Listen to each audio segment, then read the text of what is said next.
제19장 연습 문제를 같이 풀어보도록 하겠습니다. 1번 PN은 비교역제 가격, PT는 교역제 가격이고 알파와 베타를 물가지수 계산에 사용되는 가중치라고 하자. 자유무역으로 교역제 가격은 국가 간에 같아지지만 비교역제 가격은 국가마다 차이가 있다. 자국과 타국의 물가지수 P스타는 다음과 같이 결정된다. 자, 여기 보면 이건 우리나라 물가지수, 상대 국가의 물가지수, 그 다음에 P에는 난트레이드굿 가격인데 우리나라하고 상대 국가가 다르니까 우리나라는 PN이고 상대 국가는 PN 스타가 되겠습니다. 그런데 교역제 가격, 트레이드굿 프라이스는 우리나라나 상대 국가나 또 같다. 그래서 같은 PT를 쓰고 있다고 보면 되겠습니다. 환율이 구매력 평가설에 따른다고 가정하고 다음에 답하라. 1번 환율을 비교역제와 교역제의 상대 가격 PN 나누기 PT로 표시하라. 자국에서 교역제에 비해 비교역제 가격이 올라가면 환율은 어떻게 변하는가? 자, 우선 환율을 이런 형태로 표시하도록 이 식을 바꿔보도록 하겠습니다. 자, 보시면 이 식이 PN이 여기가 있고 알파고 여기 PT도 알파니까 이 식을 이렇게 쓸 수 있겠죠. PN PT 오버 PT 똑같이 알파죠. 그러니까 알파 곱하기 PT 이렇게 쓸 수 있겠고 여기도 이 식도 여기가 PN 스타 베타고 여기가 PT 베타가 이 마이너스로 있으니까 PN 스타 PT 여기 베타 쓰고 여기 PT 하나가 있죠. 그러니까 이렇게 PT 이렇게 쓰면 되겠습니다. 그리고 환율은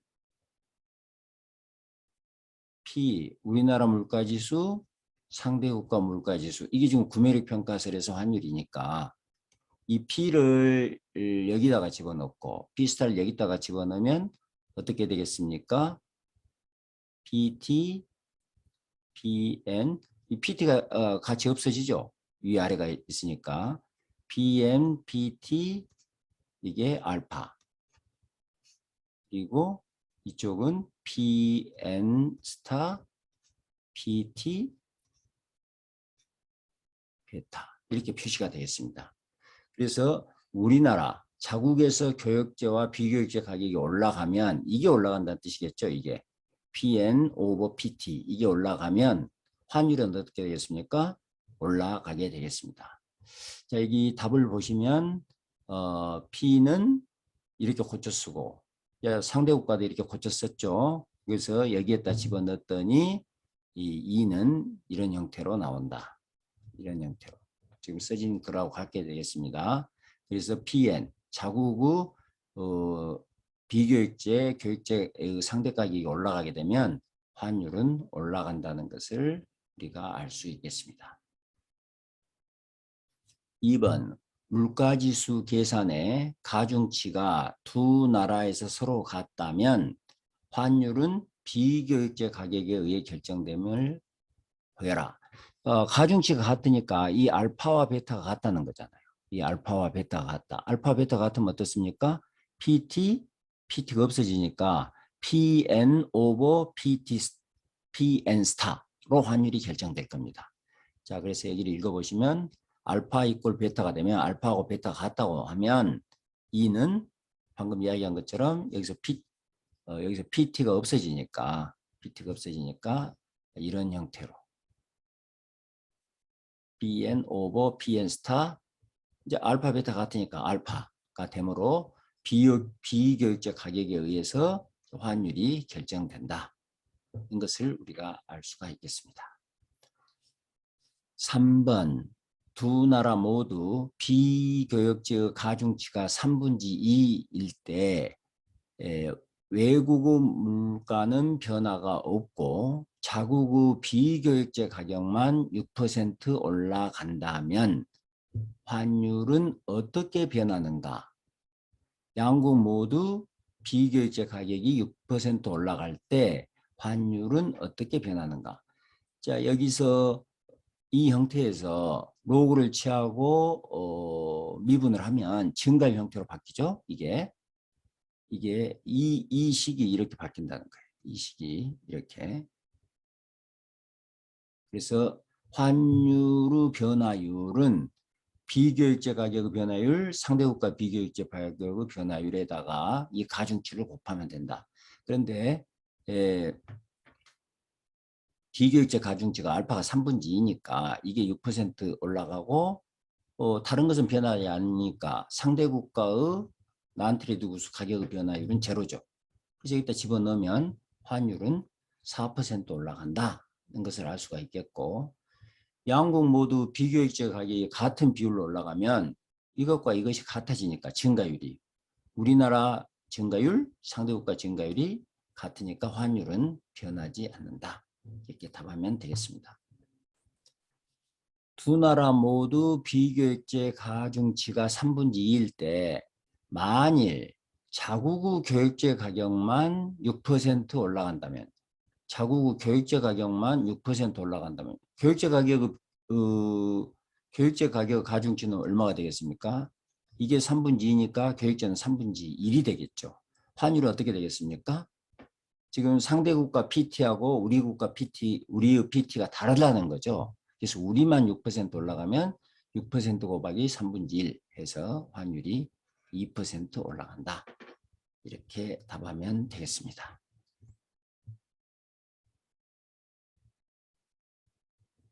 2번 모든 재화와 서비스 가격이 모든 나라에서 서로 같고 구매력 평가설에 따라 환율은 두 나라 물가지수에 의해 결정된다고 하자. 이때 환율은 양국의 구매력을 같도록 만드는가? 만일 두 나라에서 특정 상품의 가격이 같은 비율로 올라갈 때 환율은 변하는가? 이것은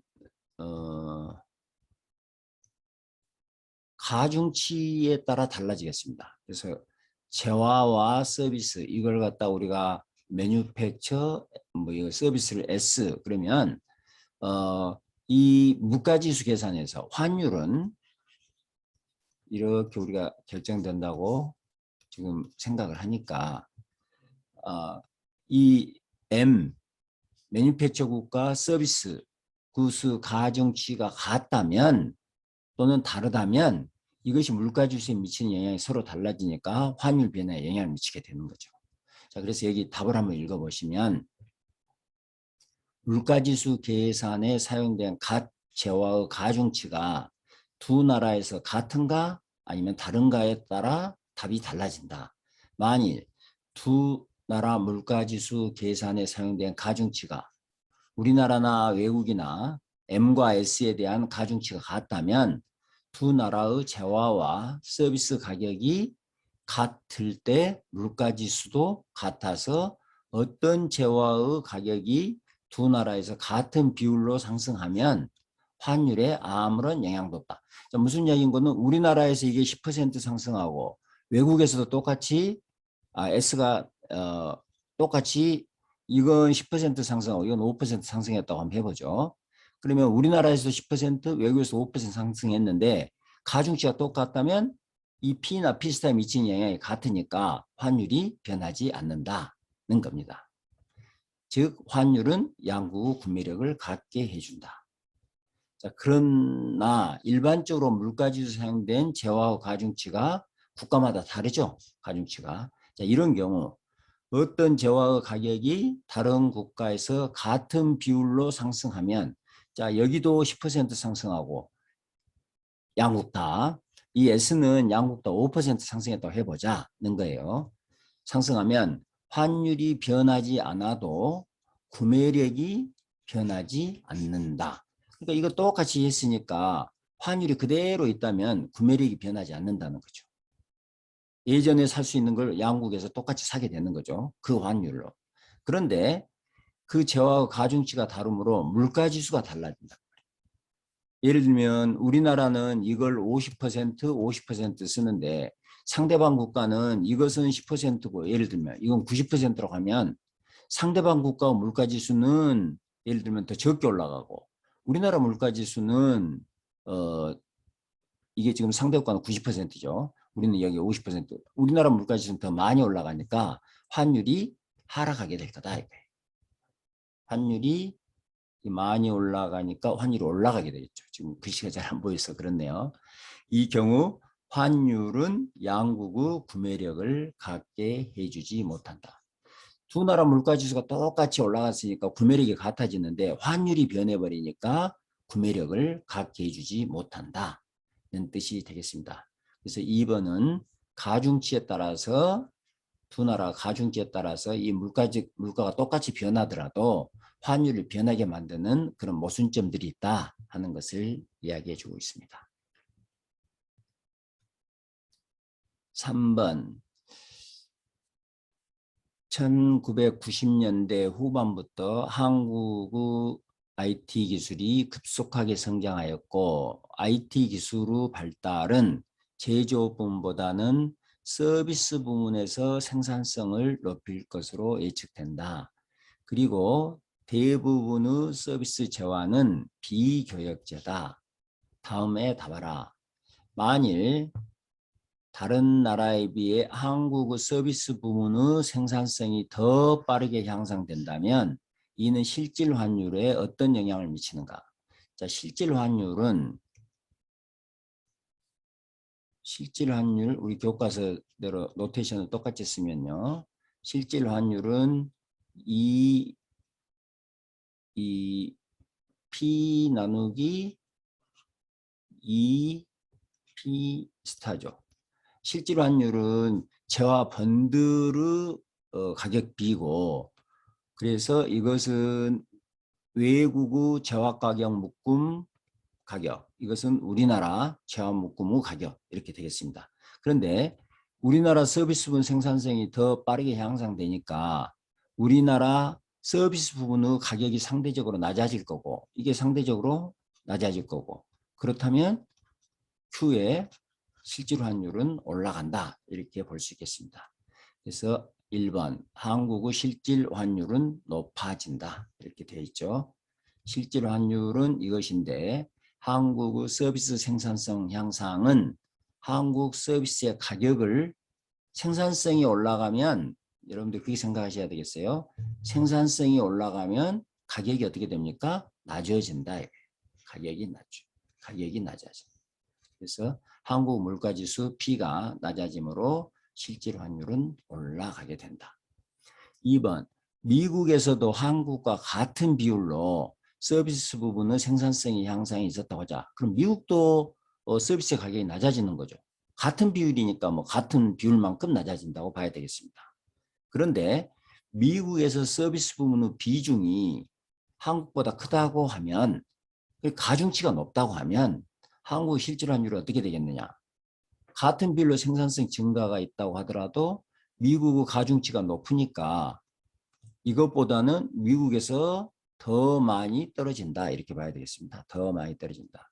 그럼 이게 더 많이 떨어지니까 실질 환율은 하락하게 된다는 게 2번의 답이 되겠습니다. 한국의 실질 환율은 내려간다. 생산성 향상으로 서비스의 가격이 하락하면 서비스 비중이 큰 미국의 물가지수가 더 많이 내려간다. 따라서 한국의 실질 환율은 내려가게 된다.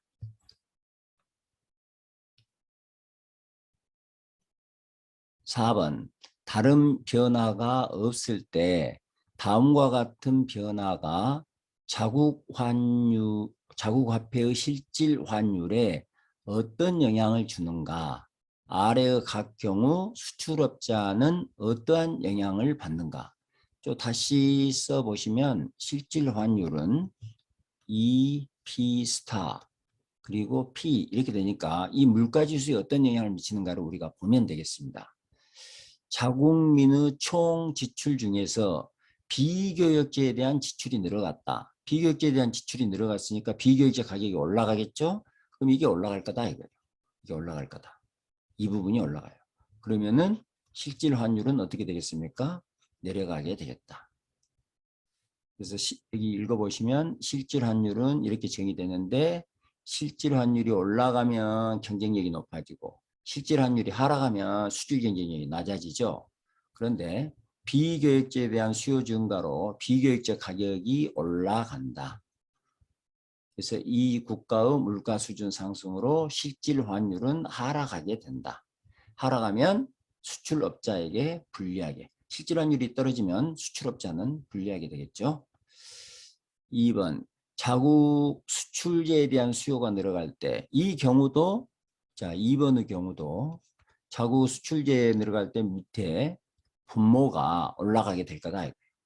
그러면은 실질 환율이 어떻게 되겠습니까? 이게 올라가니까 실질 환율은 하락하게 된다. 자, 자국 수출제 가격이 올라가니까 실질 환율은 하락한다. 그런데 이 경우에는 수출제 가격이 상승한 것이니까 이 경우는 비교육제 가격이 상승한 거고 여기는 지금 이 나라의 수출제 가격이 상승한 것이니까 실질 환율 절상이 됐지만 이 경우는 수출업자에게 자기가 수출한 제품 가격이 올라갔으니까 이득이 된다. 이렇게 볼 수 있겠습니다. 1번과 2번의 실질 환율 변화를 비교하고 수출업자의 이득이 나는 이유를 설명하라. 1번과 2번 모두 실질 환율이 절상되지만 절상된 거죠. 실질 환율 하락했으니까 이렇게 하락했으니까 2번의 경우는 수출제 가격 상승에 기인한 것이기 때문에 수출업자의 이득이 된다. 이렇게 답하면 되겠습니다. 자, 여기서 지금 4번 문제의 요체는 이런 것이 되겠습니다. 이 실질 환율이 여기도 절상되고 여기도 실질 환율이 절상이 됐지만 반드시 수출업자에게 손해가 되는 건 아니다. 수출업자가 가격이 올라가서 절상된 경우에는 수출업자에게 이득이 될 수도 있다는 것을 묻고 있는 질문이다. 문제다. 이렇게 보시면 되겠습니다.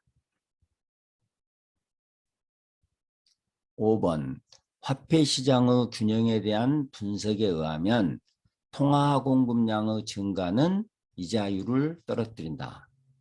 화폐시장에서 우리가 화폐시장의 균형에서 통화 공급량이 증가하면 이자율이 하락한다고 이야기를 하고 있죠.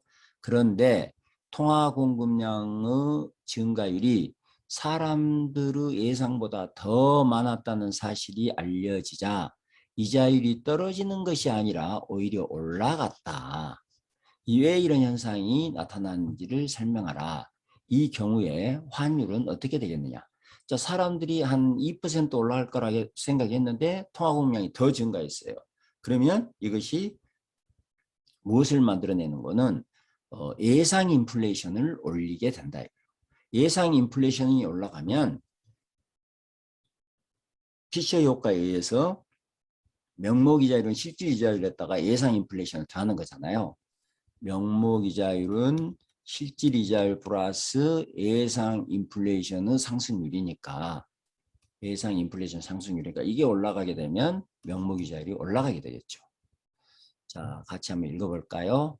통화 공급량이 증가하면 우리가 이자율이 하락한다는 것을 알고 있다.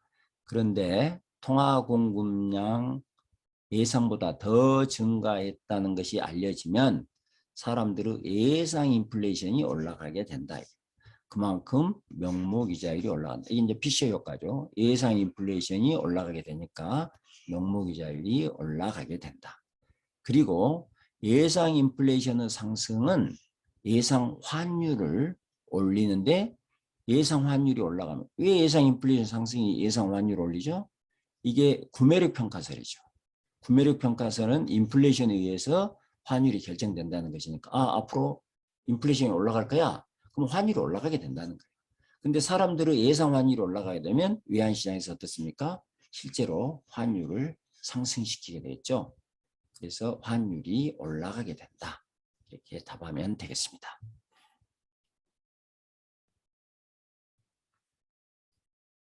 6번 한국과 미국 간의 자본 이동이 자유롭다고 하고 한국의 실질 이자율이 연간 5%, 미국의 실질 이자율이 연간 3%라고 하자.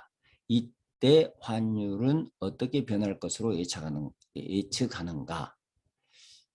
이자율 평형 조건에서 양국의 이자율 차이는 예상 환율의 변화율과 같다. 이제 본문에 19식을 참고하시면 되겠습니다.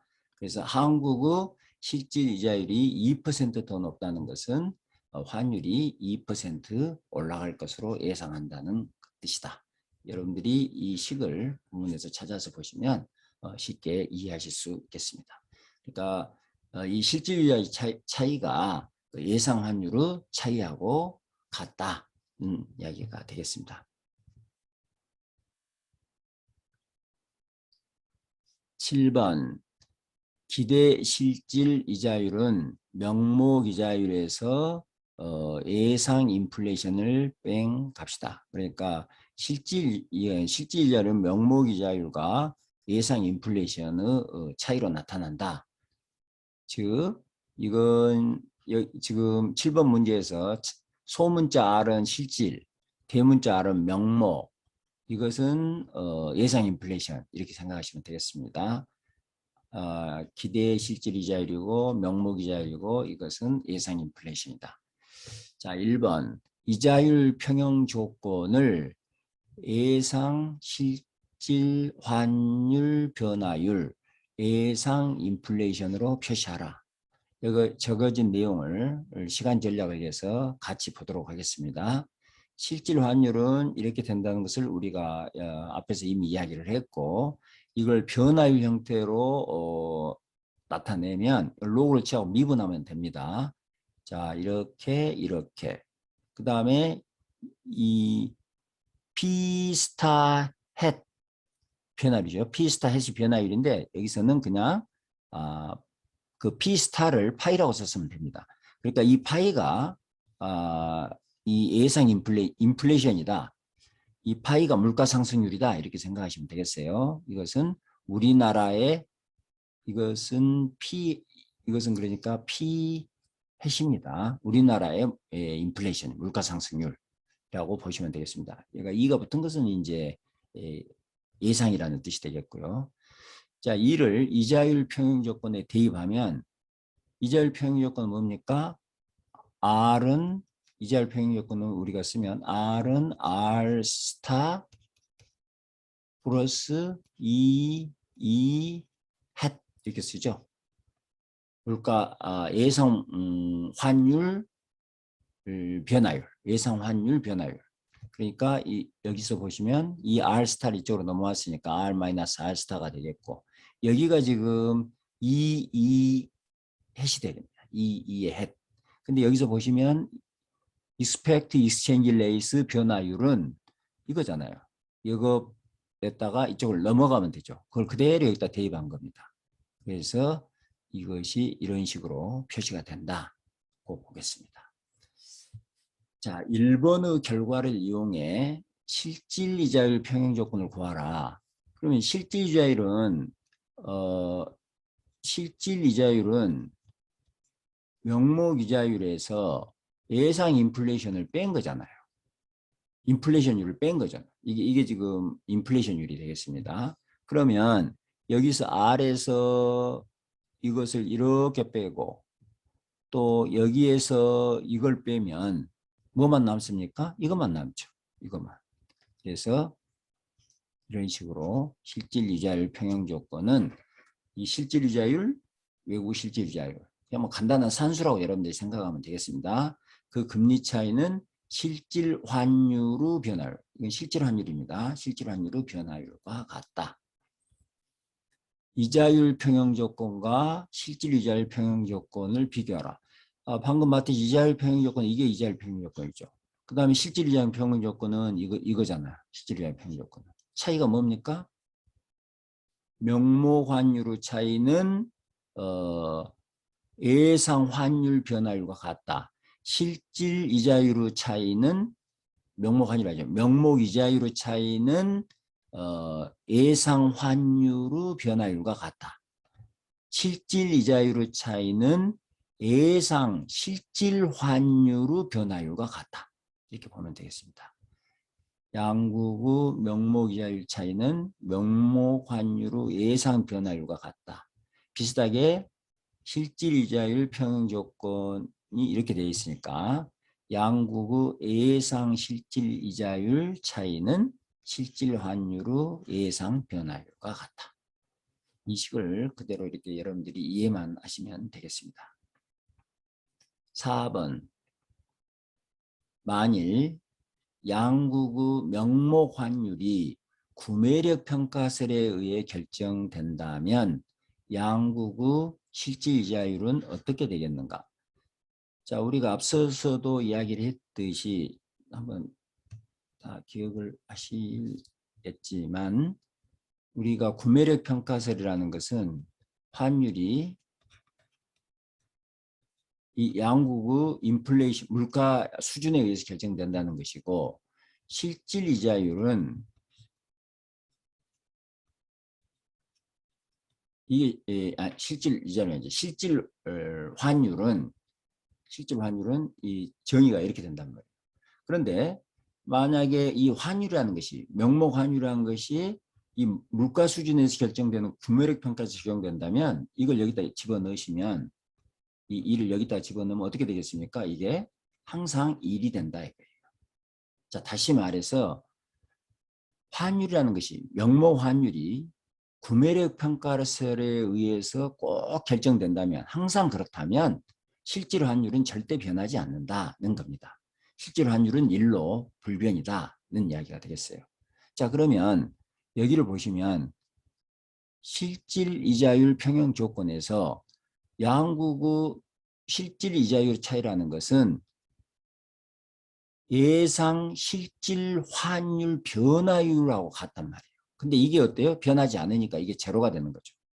이게 제로가 되니까 양국의 실질 이자율은 항상 같게 된다. 이렇게 보면 되겠습니다. 자, 한번 여기 읽어볼까요? 구매력 평가설에 의해서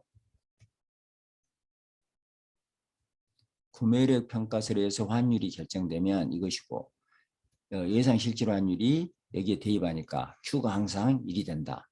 이는 실질 환율이 변하지 않음을 의미한다. 다시 말해서 이게 제로다 이거예요. 그래서 실질 양국의 예상 실질 환율이 항상 같아짐을 뜻한다. 문 내렸고요. 자, 5번. 자국의 교역제 부문에서만 생산성 증가했다. 생산성 증가가 있으면 교역제 가격이 떨어졌다. 이렇게 보시면 되겠습니다. 교역제 부분에서 생산성 증가했다. 이는 양국의 실질 이자율에 어떤 영향을 미치는가? 자, 이것이 이 현상이 이 실질 환율에 영향을 미치느냐 하는 것을 질문하고 있는 겁니다. 자, 교역제 부분에서 생산성이 증가하게 되면 이거 지금 이 답을 보시면 발라서 사뮤엘슨 정의를 생각하라 이런 이야기인데 발라서 사뮤엘슨 정의에 의하면 이런 거죠. 교역제 부분에서 생산성 증가가 있으면 교역제 부분에서 임금이 생산성 증가로 해서 임금이 올라가요. 그런데 이것이 이 임금이 난 트레이드 굿에서 임금을 올린다 이거예요. 서비스 부분, 비교육제 부분에서 임금을 올리니까 난 트레이드 굿의 프라이스를 올리게 될 것이다. 다시 말해서 이 나라의 물가지수를 올리게 될 거다 이거예요. 생산성 부분에서는 가격이 하락할지 모르나 난 트레이드 굿에서 물가가 올라가게 되니까 이 나라, 이 P가 올라가게 될 거다 하는 것을 시사하고 있습니다. 자, 이게 올라가게 되면 어떻게 되겠어요? 다시 이쪽으로 올라와서 자, 이 식을 보겠습니다. 이 식을. 이게 지금 실질 이자의 평균 조건이잖아요. 이게 올라가게 되니까 이게 하락하게 되는 거죠. 이게 실질 환율이 떨어지게 될 거다. 실질 환율이. 이게 지금 마이너스가 되면 이 나라의 실질 환율이 더 낮아진다는 뜻이 되겠습니다. 자, 그래서 여기만 읽어보실까요? 시간 전략을 위해서 실질 환율이 하락한다는 것은 방금 설명드렸고 이 실질 환율이 하락하게 되면 자국의 예상 실질 이자율이 외국의 예상 실질 이자율보다 낮음을 뜻한다. 자, 이게 떨어지니까 이게 이쪽보다는 더 마이너스가 돼야 될 거 아니에요. 더 낮아진다는 것을 뜻한다. 이렇게 이해하시면 되겠습니다.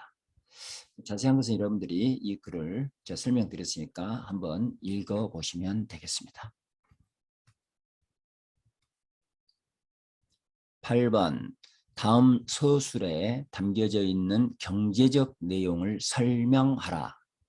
1번 우리나라의 물가 상승률이 미국보다 더 높음에도 불구하고 이것이 원화의 달러 대비 명목 환율에 반영되지 않는 것이 관찰됐다.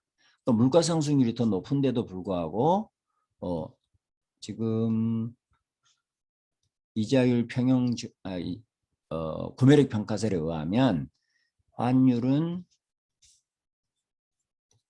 이렇게 되니까 우리나라 물가 상승률이 더 높아지면 이 환율이 올라가야 된다. 이게 올라가면 P가 올라가면 환율이 올라가야 되는데 그거 관찰되지 않았다는 거예요. 자, 이것에 대해서 한번 코멘트를 해봐라 이런 뜻이 되겠습니다. 여기 있는 내용을 한번 읽어볼까요?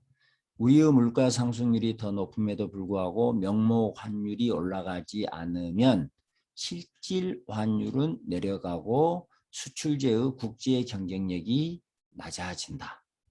실질 환율은 Q, E, P 스타 P인데 우리나라 물가 상승률이 올라갔는데도 불구하고 이 환율이 변하지 않으니까 이 실질 환율이 어떻게 되겠어요? 떨어지게 되겠죠.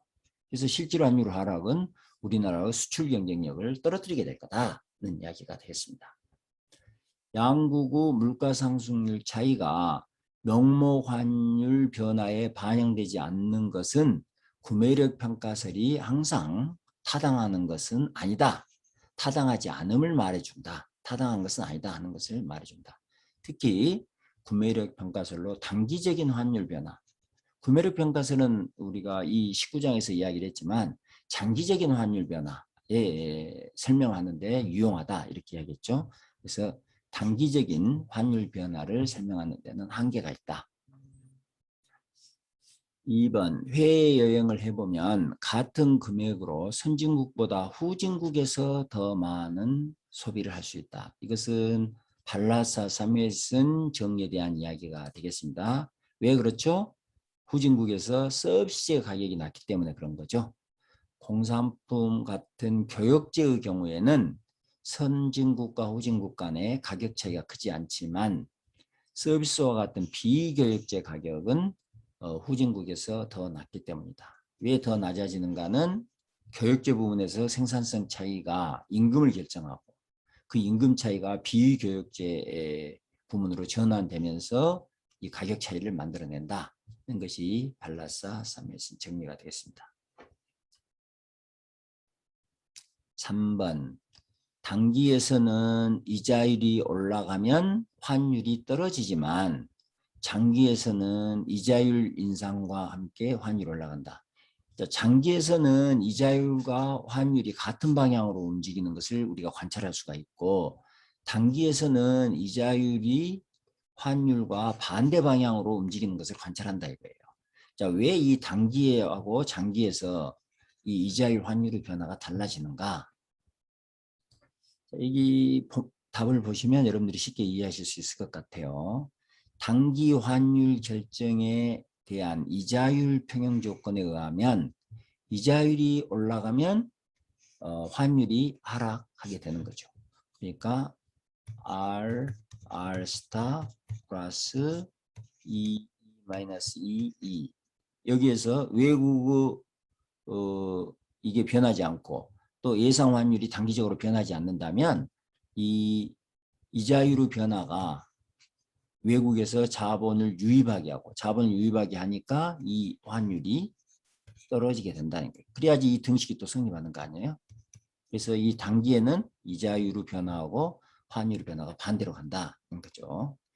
그런데 장기에서는 예상 인플레이션이 올라가게 되면 만약에 예상 인플레이션이 이게 올라가게 되면 구매력 평가설에 의해서 이것이 환율을 높이게 되고 또 피셔 효과에 의해서 명목 환율을 높게 된단 말이에요. 이 예상 인플레이션의 변화가 환율의 상승으로 영향을 미치고 피셔 효과에서 명목 이자율 상승으로 영향을 미치니까 이것이 같은 방향으로 움직이는 현상을 관측하게 한다는 것입니다. 그래서 장기에는 단기와 달리 이자율이 상승, 그다음에 환율이 상승하는 이런 현상이 나타나게 된다는 것입니다. 자, 이상으로 연습 문제 풀이를 마치도록 하겠습니다.